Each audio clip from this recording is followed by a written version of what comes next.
Vamos a mirar a los bautistas del Perú. Los bautistas hay varias áreas. Una de los aspectos es de la Convención de Bautistas del Sur. Unos son los bautistas del sur y los otros son bautistas del norte. Bueno, esto es por Pastor, Ah, pastor, buenas noches. Disculpe, Alexis presente. Entré 15 minutos creo que antes del receso. oh, ya, ya vemos eso después. Los, en cuanto a la Convención Bautista, decía, los bautistas es una denominación americana, básicamente, ¿no?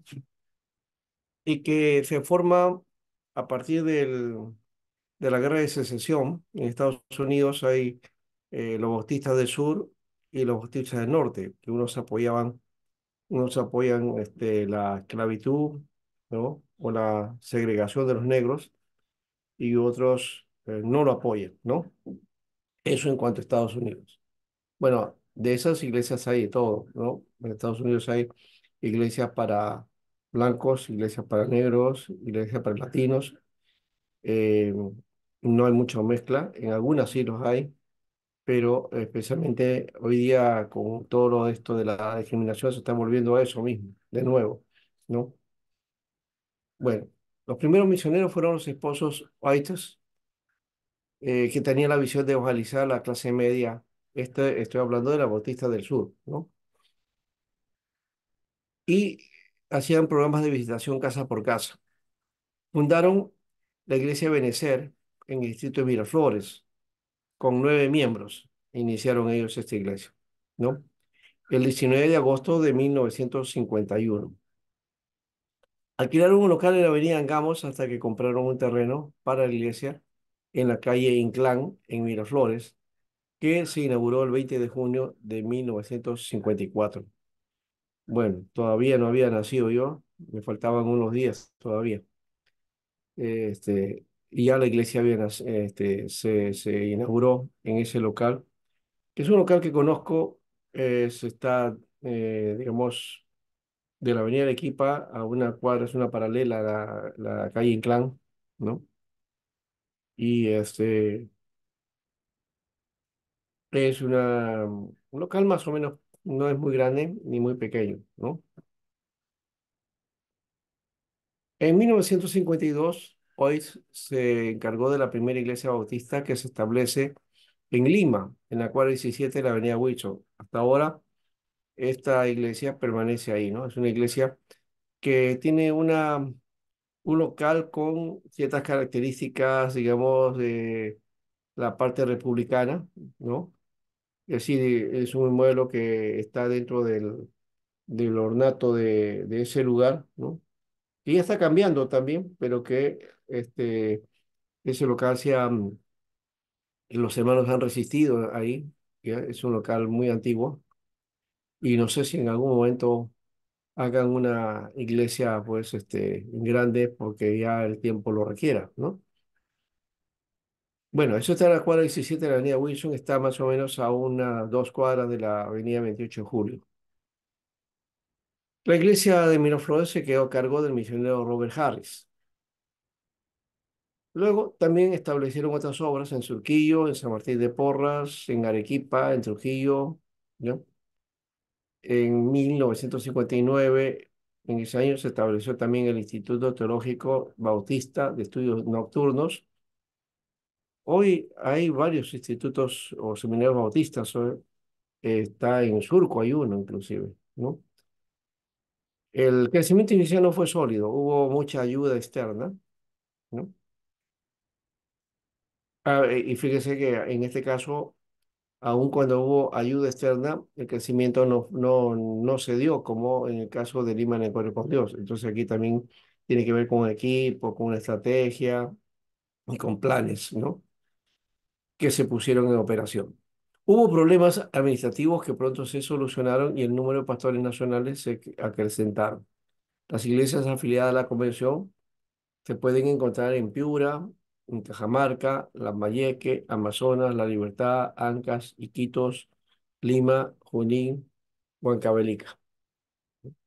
De esta convención hay un pastor que fue reconocido, digamos, muy, muy, en su momento, fue un pastor digamos, que tuvo presencia nacional, no por el pastorado, sino porque él llegó a ser el segundo vicepresidente, ¿no? De la época de los 90, ¿no? Y cuando hubo el autogolpe de Fujimori, entonces él salió, ¿no? De la plancha principal, él, bueno, dejó de ser vicepresidente. Y también el Congreso en general, ¿no? Un Congreso donde por primera vez había ingresado algo así como 21 congresistas evangélicos, ¿no? Nunca tuvimos un número tan grande como aquella época, ¿no? Pero que no duró mucho tiempo. Y algunos no sé si recordarán eso, pero Fujimori dijo disolver y disolvió todo y se hizo nada ese Congreso. Y el vicepresidente al que me estoy refiriendo se llama Carlos García, ¿no? Carlos García García y García, ¿no? Para más nombre.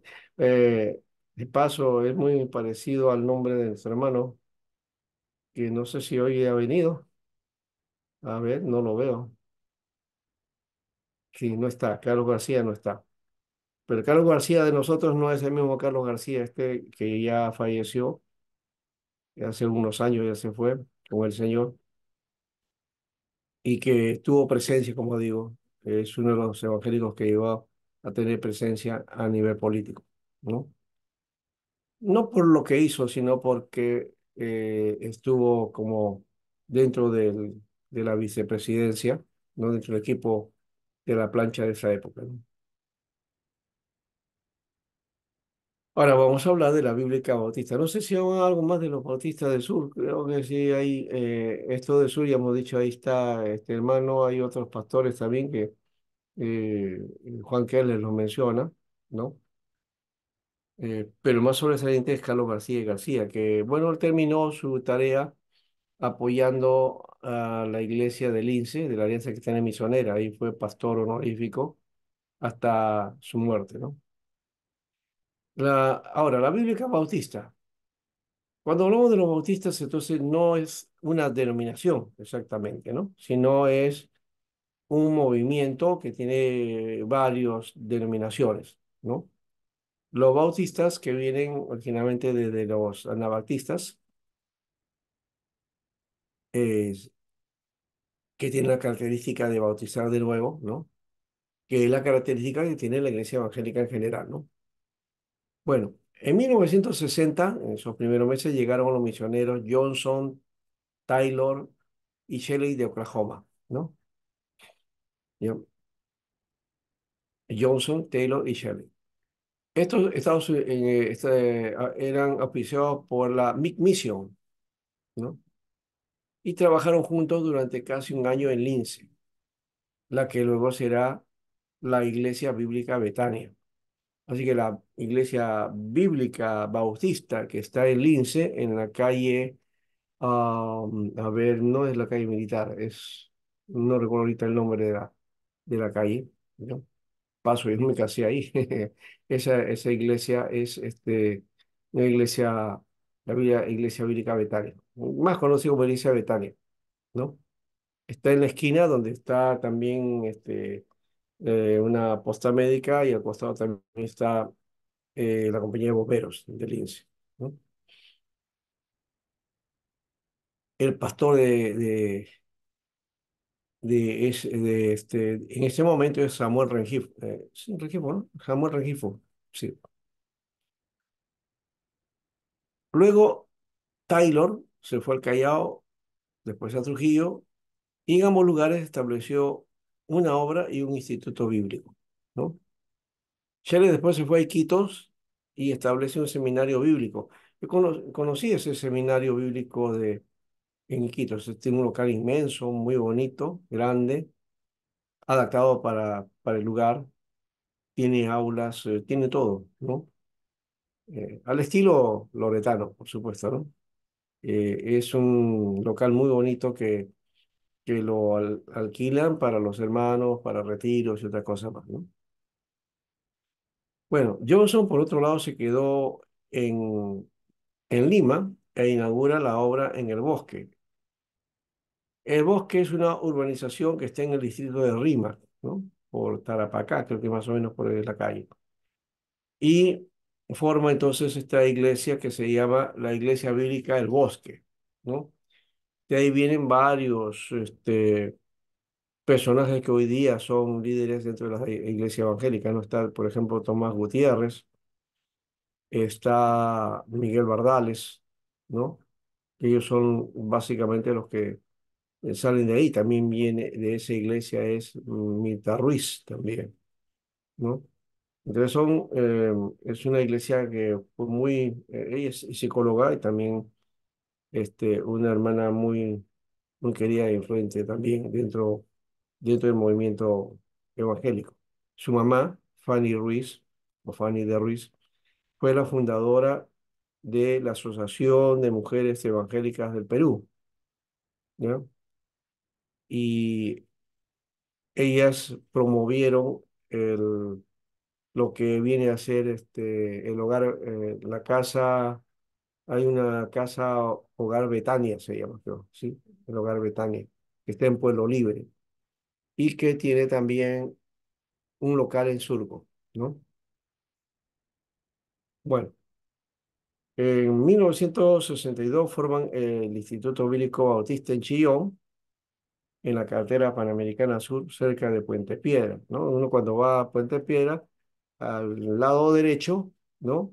Eh, por la zona de Chillón, ahí está este seminario, Instituto Bíblico, le llaman Seminario Bíblico Bautista ahora, ¿no? Ya no instituto, sino Seminario Bíblico Bautista, ¿no? Ahí se forjaron muchos de los líderes que hemos mencionado. En 1984, la Misión Bíblica Bautista tenía 34 iglesias en la región de Lima.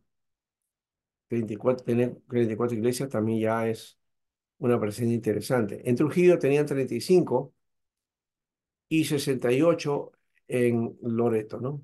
En toda la zona de Loreto. Y especialmente en Iquitos. Yo conocí la iglesia de Iquitos, ¿no? Por ahí estaba también este Tomás Sáenz, ¿no? Tomás Sáenz que ha estado de profesor en el UCEL, ¿no? Y que ahora trabaja acá en Surco, ¿no? En una iglesia. La Misión Bíblica Bautista cuenta con 5 misioneros, ¿no? Y las iglesias establecidas ayudan a las nuevas congregaciones. Realizan campañas de alfabetización contra la drogadicción, primeros auxilios y artesanía. Hay otras iglesias bautistas, como las de Irlanda del Norte, que llegaron en 1927 y se establecieron en Tacna y Puno y luego en Moquegua. En Moquegua está la iglesia que justamente pastorea nuestro amigo Martín Ocaña, ¿no? Pastor bautista, ¿no? Muy reconocido en Moquegua. Los bautistas independientes se establecieron en Tingo María, Iquitos, Huancayo, Huánuco, Trujillo y Pucallpa. Los bautistas de evangelización mundial en Iquitos, Lambayeque, Lima, Pucallpa, Sicuani, Tingo María, Tarapoto, Cutervo, Chalhuanca y Junín. Como se dan cuenta, hay varios bautistas, ¿no? La bautista, la bíblica bautista, la bautista del sur, la bautistas de Irlanda del Norte, bautistas independientes, ¿no? Y los bautistas de evangelización mundial. Y también ahora hay otros bautistas que son los bautistas renovados, de paso, ¿no? Los bautistas renovados, ¿no? La diversificación de iglesias hace que los bautistas estén en su labor de insistencia en la autonomía de cada congregación. Esto facilita la separación eclesiástica del dominio institucional o denominacional. Aquí la organización está hecha de una manera muy especial. La denominación, lo institucional, tiene una forma que no regenta la iglesia, ¿no? La iglesia es autónoma, ¿no? Autónoma, cada congregación es autónoma y decide. Y más bien la denominación trabaja para incentivar, diversificar en apoyo a esas iglesias locales, no al revés, ¿no? En otras instituciones, las iglesias están, digamos, trabajando en base a la visión de la denominación específicamente, ¿no? Acá no, cada iglesia maneja su criterio y la denominación entonces apoya esos trabajos y esos esfuerzos, ¿no? Es algo nuevo en ese caso, de ese trabajo. Bueno, ahí vamos a quizá pararnos un poco con respecto a los bautistas. Hay algo que quería, antes de avanzar, quedó pendiente algo con Lehman en cuanto con y también con la Alianza Cristiana y Misionera, ¿no?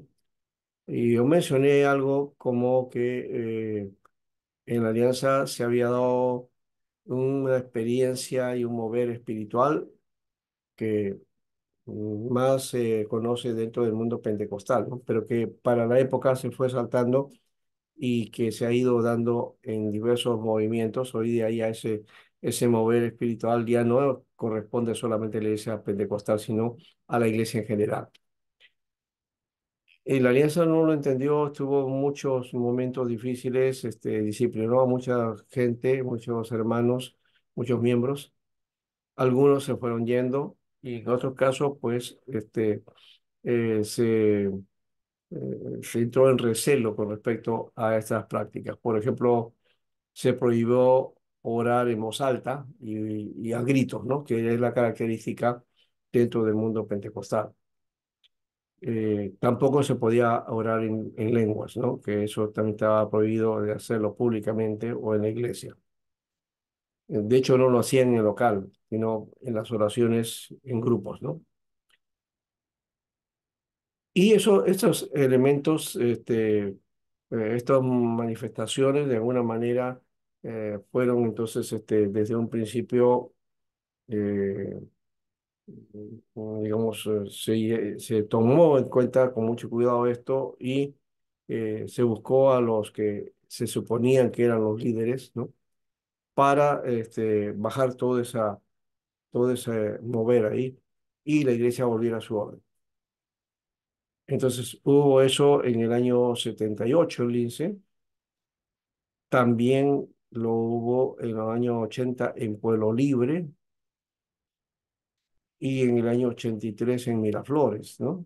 O sea, estaba hablando de las iglesias de la Alianza Cristiana Misionera. Y una en especial que ocurrió en el año más o menos 84, 85, debe ser más o menos por ahí, que involucró al pastor Humberto Lai, ¿no? 80 hermanas que habían ido al campamento, al CAMEN. El CAMEN, de paso, es el campamento encuentro de la Alianza Cristiana Misionera, eh, y que está más o menos en camino a Santa Rosa de Quibe, ¿no? Un local muy bonito, un proyecto que hicieron los hermanos de Lince, dirigido por Eusebio Chong en esa época.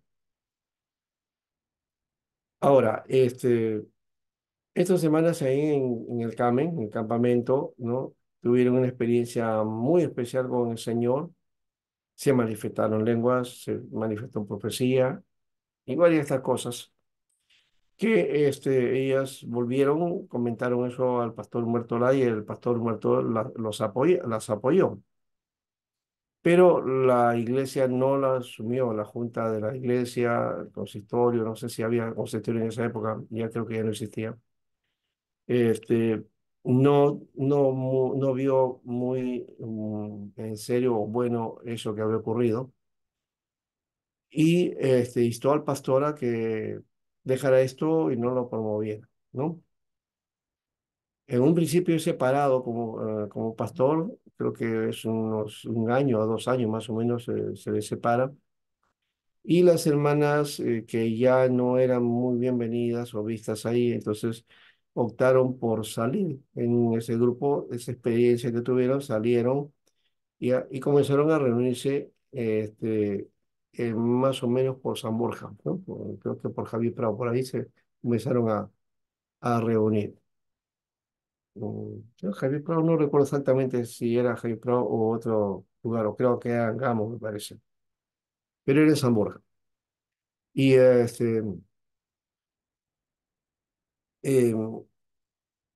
el grupo comenzó a crecer ¿no? Se formó una congregación muy bonita que luego pasó a otro local, ¿no? Y en ese tiempo hablaron con el pastor Humberto para que él dirigiera esa obra, pero él, como tenía pendiente esto con la terminación, él dijo no, no podía hacer nada y que oren hasta que se decida cuál iba a ser su situación, ¿no? Cuando termine ese periodo de separación o de disciplina, lo llaman a él nuevamente para que dé su propuesta. Él dice que eso que había ocurrido era del Señor y entonces hacen qué cosa que lo sacan definitivamente, ¿no? Una expulsión básicamente, ¿no? Y lo sacaron y lo prohibieron a él, le prohibieron predicar en las diversas iglesias en el Perú, ¿no? De la Alianza. Pero ya él estando libre, entonces toma el pastorado de esa iglesia, ¿no? Y que va a llamarse la Iglesia Bíblica Emmanuel, ¿no?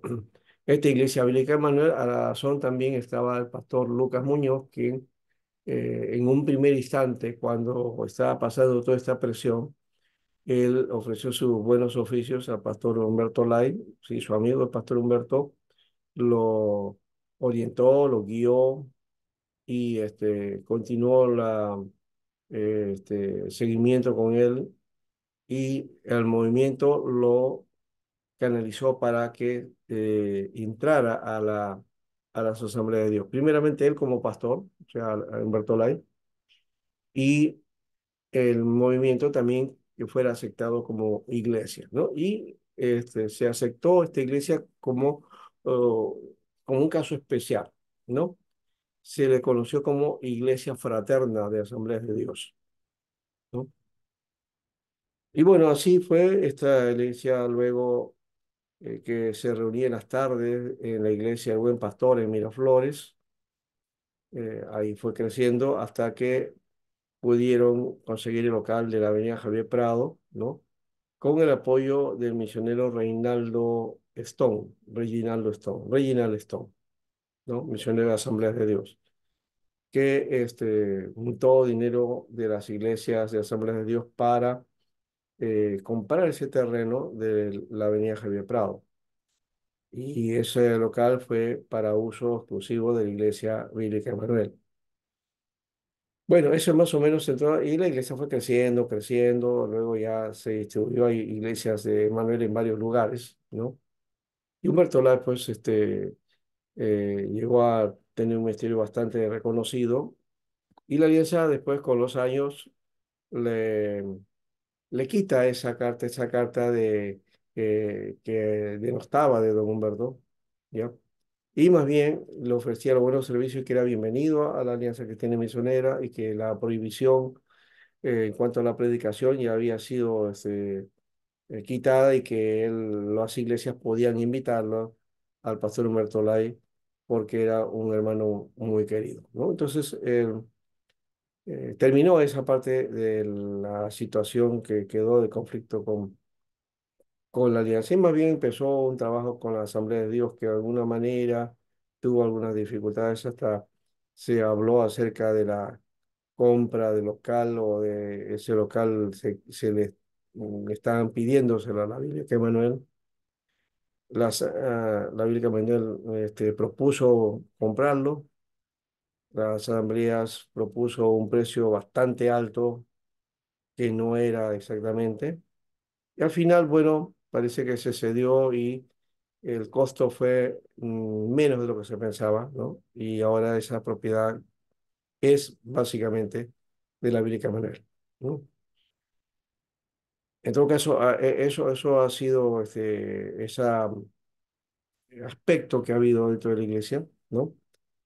Y también cómo se derivó este movimiento, por lo menos de lo que ocurrió de esa semana, las 80 hermanas, sí tuvo un final feliz y en la creación de un movimiento grande, de una iglesia grande.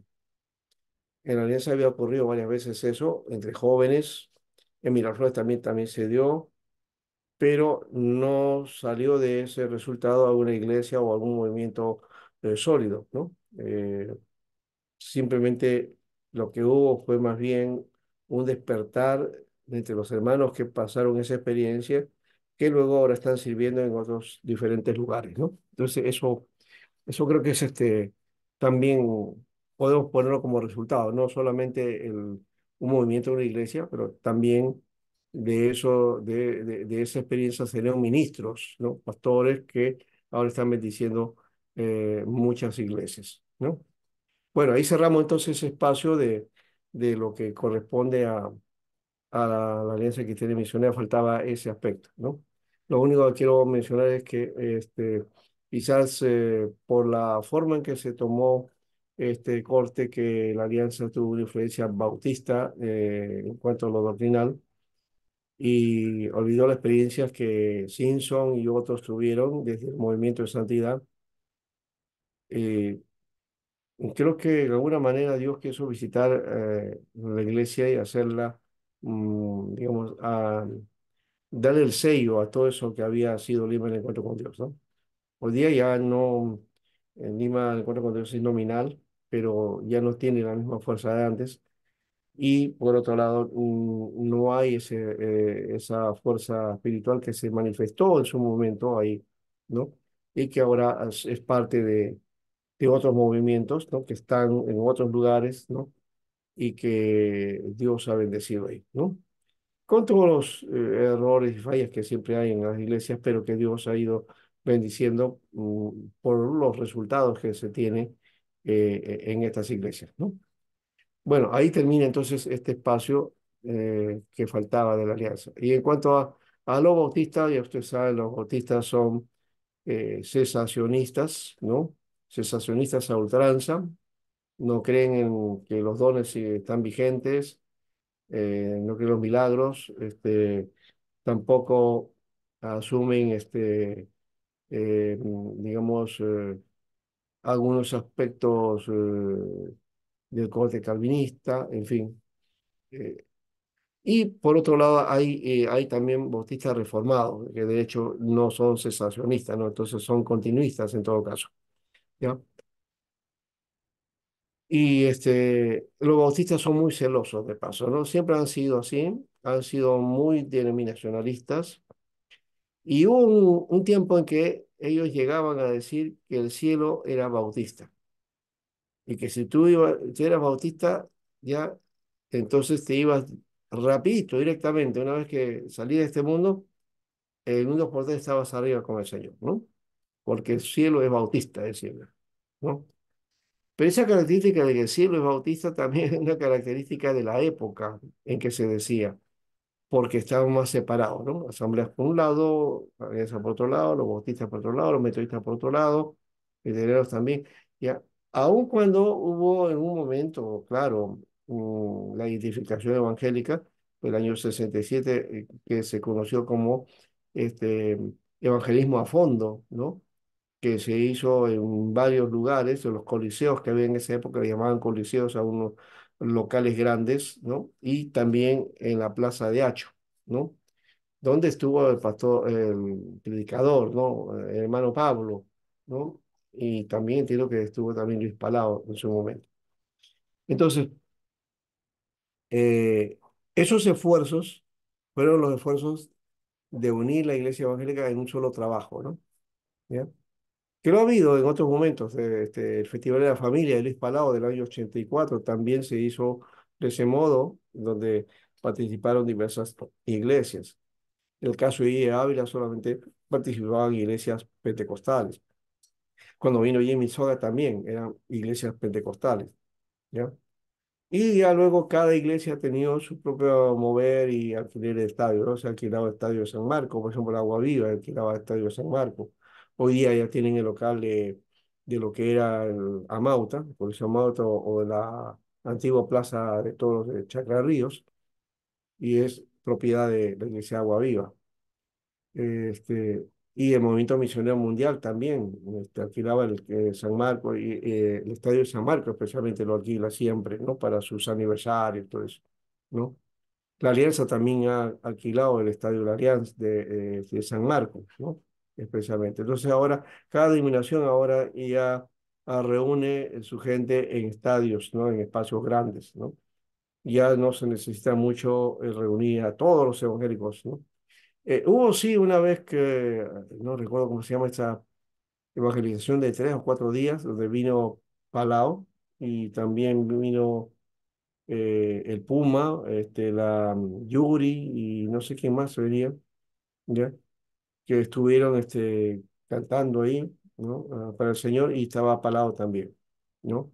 No se llamaba Festival de la Familia, no recuerdo ahorita el nombre, pero es un poco más cercano de lo que fue el Festival de la Familia. Eso fue por el año, a ver, si no me equivoco, 2000 y tanto más o menos, no recuerdo exactamente la fecha.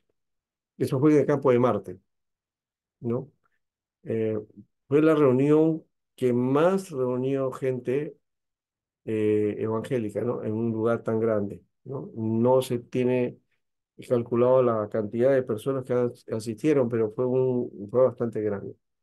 Y no sé si el caso de Jerome Lee, que en este caso, bueno, las iglesias lo acogieron a él, un misionero coreano, un pastor coreano, que de acuerdo al pastor Timoteo, él había creado su propia iglesia, o era una secta, pero que acá fue bien recibido como evangélico, ¿no? Y que hizo también su campaña en el Campo de Marte. Bueno, ya eso es otra historia que posiblemente lo podemos contar más adelante. Pero ya guardo un poco de la historia de eso. Algunos datos que le estoy diciendo yo a ustedes es porque por la observación que he hecho o conozco algunos detalles y algunas cosas las puedo de repente, eh, hay algunos detalles que tengo y que trato de no agrandar más allá de lo que fue, ¿no? Entonces, simplemente para no equivocarme, aunque puede ser que también hay algunas cosas pueda exagerar o poner mi punto de vista, ¿no?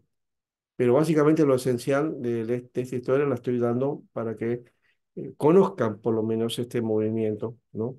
Que ha habido a lo largo de este tiempo. Bueno, ahora sí preguntas ahora y participación, ¿ya? La próxima semana entonces empezamos con los movimientos pentecostales, ¿no? Vamos a ir a trabajar eso. Terminaríamos con las iglesias carismáticas y las apostólicas. Eso vamos a hacerlo ya al final. Bueno, estamos avanzando más o menos.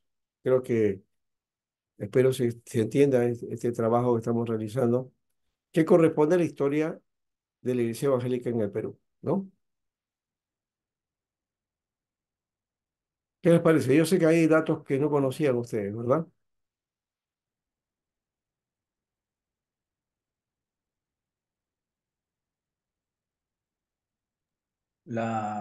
Me parece que en Trujillo también había, ¿no? El tema de Iglesia Agua Viva. Asumo que es la misma de Lima. Sí, sí, sí. Agua Viva está en Trujillo también, sí. Sí hay, eh, se formó varias iglesias de Agua Viva en varios lugares. En Arequipa también hay una, ¿ya? Pero Pero básicamente, sí. ¿Cómo dicen? ya.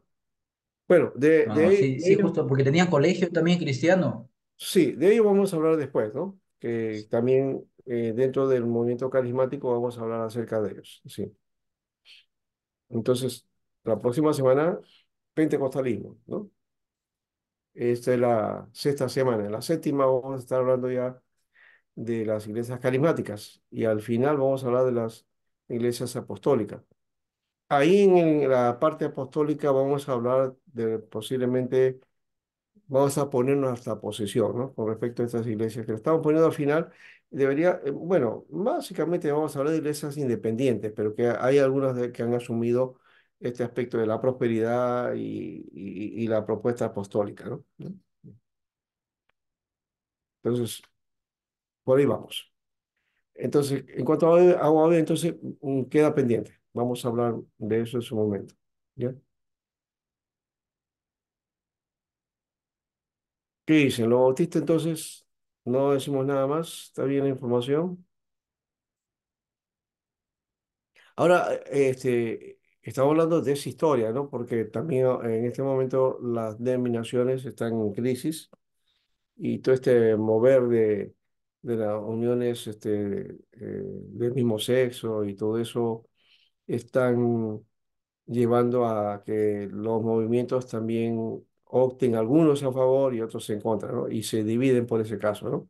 Se han dividido la Presbitería de México, la de Estados Unidos, los bautistas también, ¿no? Los metodistas también, también los luteranos, los anglicanos. Entonces han surgido en iglesias donde apoyan todo ese aspecto del LGTBIQ y más y no sé qué. Y luego hay otras que están en contra de todo esto, ¿no? Y entonces los que salen se forman ya un nuevo movimiento, una nueva denominación, ¿no? Entonces está en ese proceso de cambios, ¿no? ¿No? Ya no son las denominaciones de antes, en todo caso, ¿no? Y los pastores también, pues, ¿no? ¿No? Que unos tienen una postura, otros tienen otra postura. Hoy hay muchos que proclaman este asunto de lo que se llama la teoría de la conspiración, ¿no? ¿No? Esto del eclipse, lo más que ha pasado ahora hace poco, cuántas profecías y cosas se comenzaron a decir y hasta se habló de que el rapto ya estaba, ¿no? Que el rapto iba a ser en pleno eclipse, ¿no? ¿No?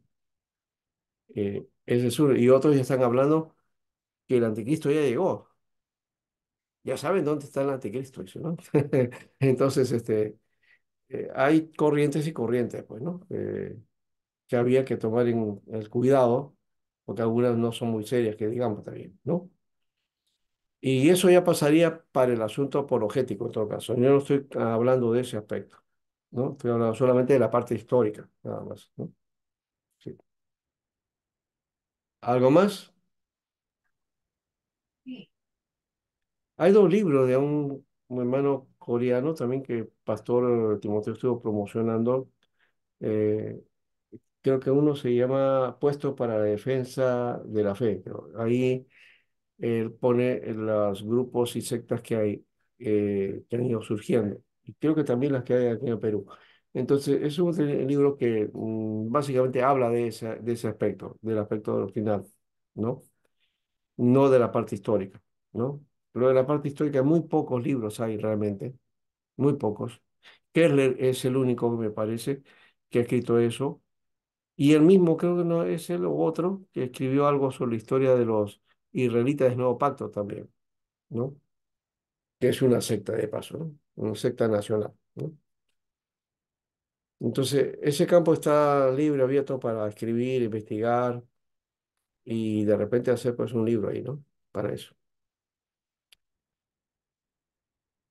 Muy bien. No hay más reacciones, parece que a César le ha gustado, dice sí.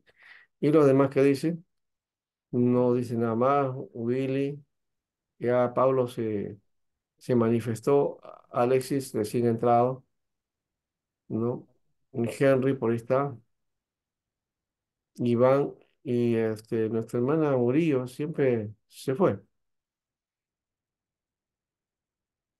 Buena explicación, pastor. La verdad que lo ha dado tan claro que ya casi no ha quedado preguntas por hacer. ¿De verdad?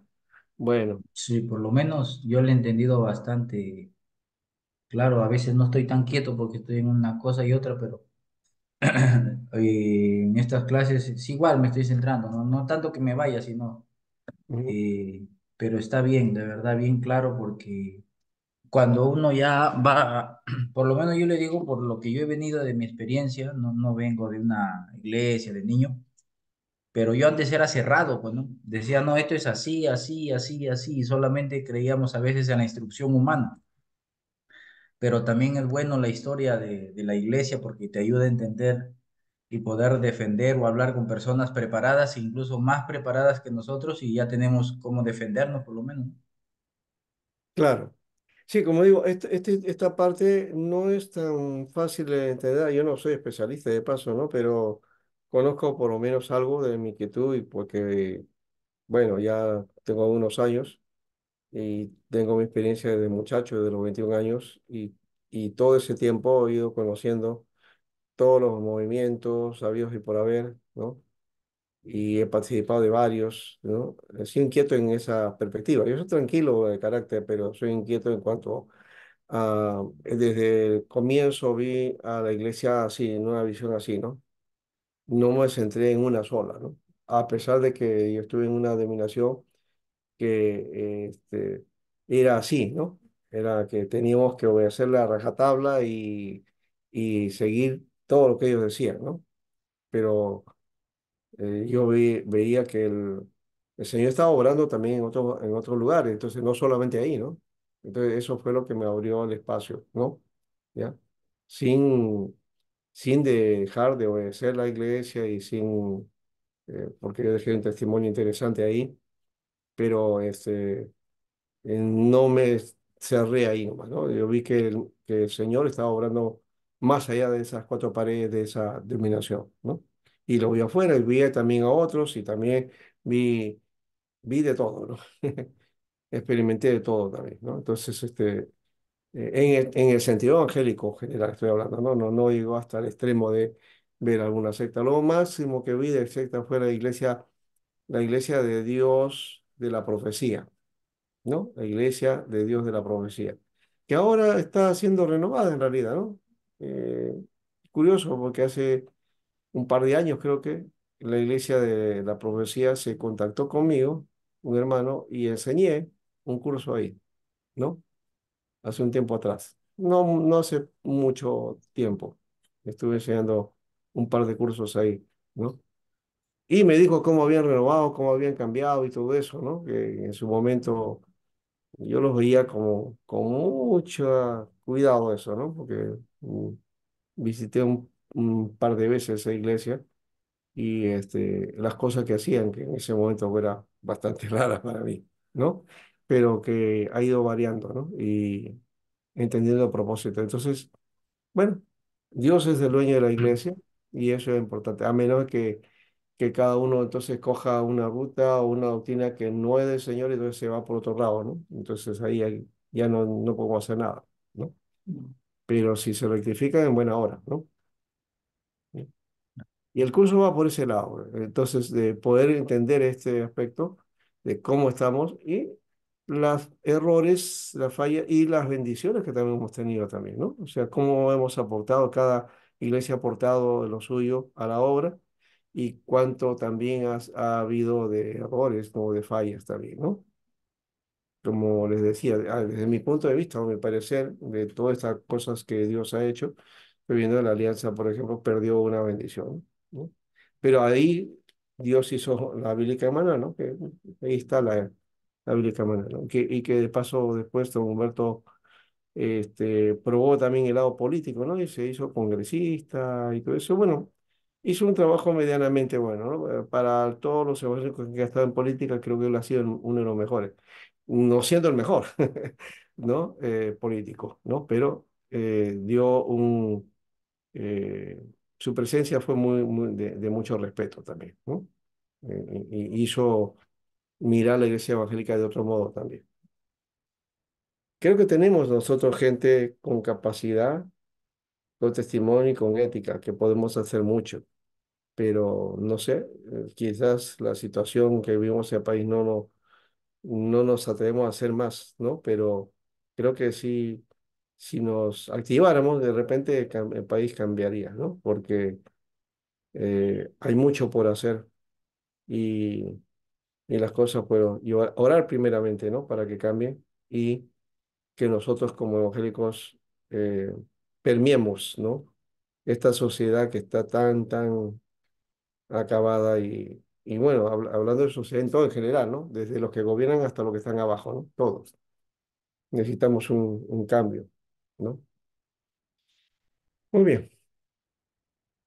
Dejamos entonces aquí este espacio y lo que hemos compartido es nuestra intención de que conozcamos a la iglesia y nos identifiquemos también de paso, ¿no? ¿Ya? Afirmemos nuestra identidad.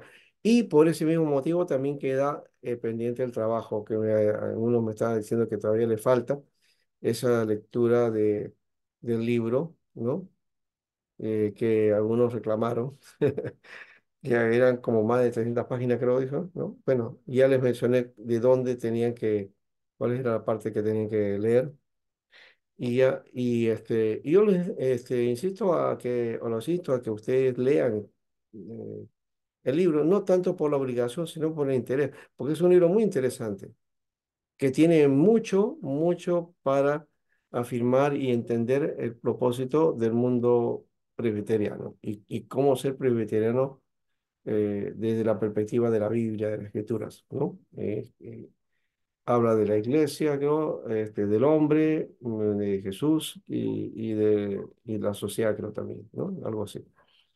Y son elementos muy importantes que Mackay lo asume y lo pone como el hecho presbiteriano que deberíamos tomar y asumir.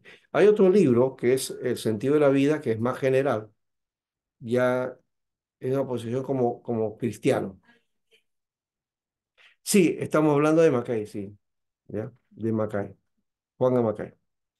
Bien, hermano, entonces espero que ese documento lo vean. Es importante para afirmar, aunque es historia de la iglesia, eh, por el hecho de que somos un instituto presbiteriano, entonces por eso estoy planteando esa propuesta, porque debería estar ese libro dentro de la historia de la iglesia presbiteriana. Pero no sé si ese curso está acá, me parece que sí está. En todo caso, ahí se puede hablar sobre la Confesión de Westminster, por ejemplo. Aquí no podemos hablar de eso, pero en la otra sí, ¿ya? La Confesión de Westminster, porque sería interesante. Y también algo sobre los estatutos también de la IPCRISTOPE. Eso sí podemos trabajar en esa parte. Bueno, ahora sí los dejo, ¿ya? Y esperamos vernos la próxima semana de nuevo y no se olviden. Ajá. McCain no habla de catecismo, no, no, pero sí de la confesión, ¿viste? Habla algo, algunas cositas, pero no es básicamente su tema, ¿no? Sí hay puntos que plantea claro, ya. McKay habla porque es un presbiteriano, bueno, un presbiteriano que no hable de Westminster, pues no es un buen presbiteriano, ¿no? ¿No? Es la base teológica que tiene, ¿no? Básicamente. Bueno, que asume, pues, ¿no? O sea, la ha asumido como parte de su identidad, ¿no? Y la defiende hasta ahora, ¿no? ¿Correcto? Es importante por eso conocerla, ¿ya? Pero eso lo vamos a ver después, en todo caso, en el curso que se corresponde a Historia de la Iglesia Presbiteriana. ¿Ya? Voy a ver en todo caso dentro de la currícula. Si está ese curso, está bien. Si no, bueno, ya nos queda más que 3 días de clase. No sé si van a alcanzar para eso. Pero sí les insto a ustedes que en forma particular ustedes lean Westminster, lean el libro de Mackay, lean el otro libro de Mackay, ¿y qué más? A Calvino también, ¿no? ¿Por qué no leer Institución de la Religión Cristiana, ¿no? Este tremendo tomo, es así de grueso, son 2 tomos de 1000 páginas más o menos. Pero como libro de consulta es importante. Ahí está la esencia, ¿no? Para por lo menos tener ya una idea mucho más concreta, ¿no? Del calvinismo y del presbiterianismo, ¿no? Y de lo que es ser cristiano también al final, porque eso es lo más importante, ¿no? Muy bien, ahora sí, gracias. Voy a cerrar ahora el espacio. Nos estamos viendo la próxima semana. Gracias, hermanos. Que Dios les bendiga.